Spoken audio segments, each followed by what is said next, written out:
With me in front of the 1947 F4U Corsair, I have Don Fortney from Gas City, Indiana, and Jim Paul from Wabash, Indiana, and also the pilot of this airplane, Dave Folk from Kalamazoo, Michigan.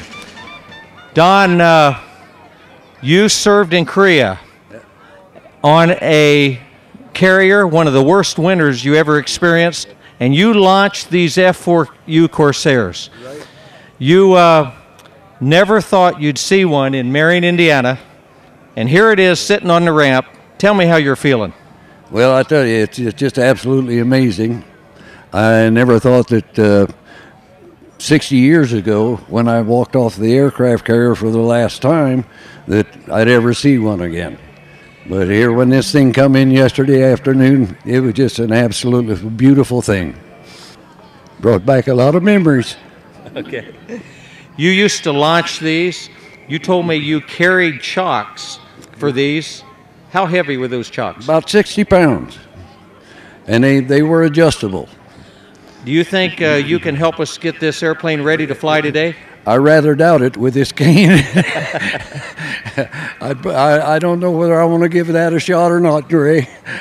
Don, we appreciate your service to us. We're glad you're here today, and we hope you're enjoying having the Corsair in your hometown. Absolutely. Wonderful. Jim, you live up in Wabash. You were on a different carrier. What are your remembrances as you served and what you've seen with these airplanes? It's an amazing airplane. If you're around them a lot, like your first car, you never seem to forget it, you know, and they're just that seem to affect everybody, a lot of people that way. They're that way. Did you ever think you'd see one in Grant County? No, I sure did. Not flyable anyway, you know. I've seen them, but not flyable. What did you do on the carrier to help launch these airplanes? Aviation ordnancemen, we were in charge of the rockets, bombs, guns, loading bombs, and that kind of stuff.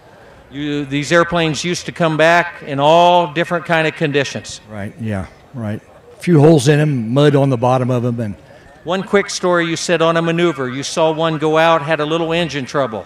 Tell us about that. We were on NATO maneuvers. The Corsairs were always the first planes off.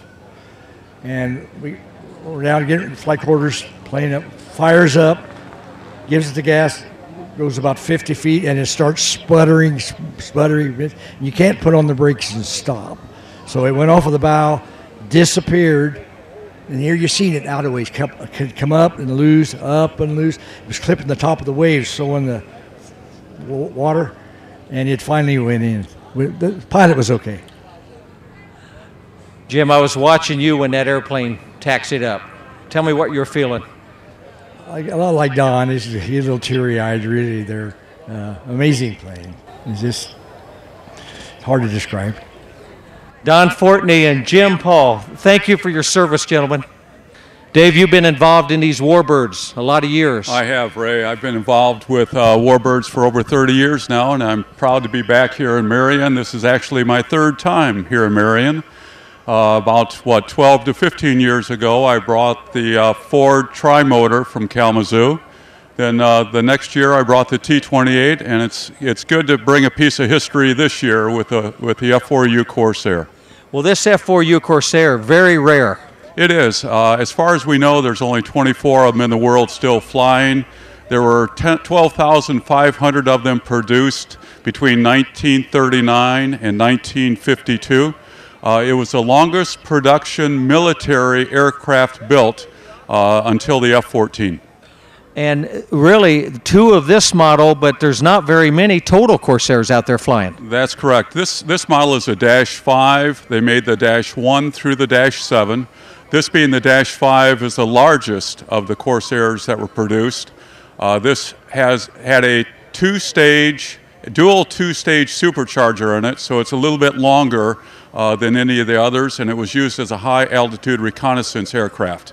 Even though it still carried the bombs, the rockets, had the 20-millimeter cannons, it was used. It would have cameras on the belly. It was used as a high-altitude, 41,000-foot service ceiling reconnaissance aircraft. Dave, we appreciate you coming. You know, the weather incredible today. The forecast wasn't so good. You kept telling me not to worry. That's correct. It never rains for this event, so we knew that, and it's proven to be so. Dave, thank you so much for bringing this beautiful airplane to the Flying Cruise-In. You bet. And we'll see you next time, maybe with something else. Sure enough.